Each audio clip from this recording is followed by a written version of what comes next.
Maganda yung mag-golden yung ngipin. Ayan, nag-ano kami, nagmerienda kami ni Inday dito, oh. Ayan, diba? Kasi pupunta kami sa school ng alaga niya.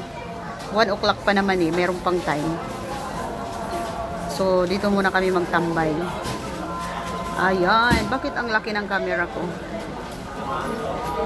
Naka-zoom ba? Hindi naman naka-zoom. Sana ko, pili lang ang binili natin. May tumutin naman ako. Wala kang spoon, lagot ka. Oh, may pa-design ang... Puro naman to bubbles. Eh, bakit mo sa bubbles? I-shake mo yan, i-mix mo yan. Dahil hindi malam mainit.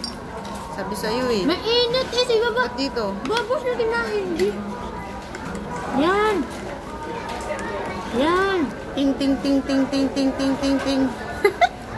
Ting ting ting ting ting ting ting ting ting. Puti ko naman yung kinakain ko eh. Ang kinakain niya kamote, oh.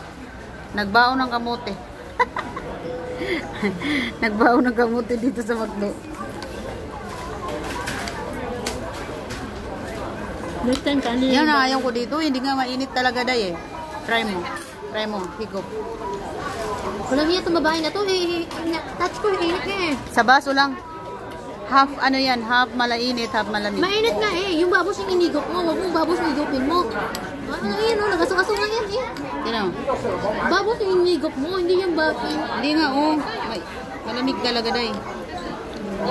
Yung babos malamig yun. Kahit sa ilalim. Igopin mo, igopin mo, igopin mo.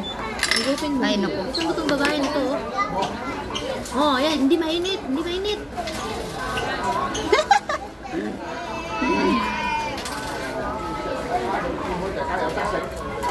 Tinlabas na si Jancy ngayon eh.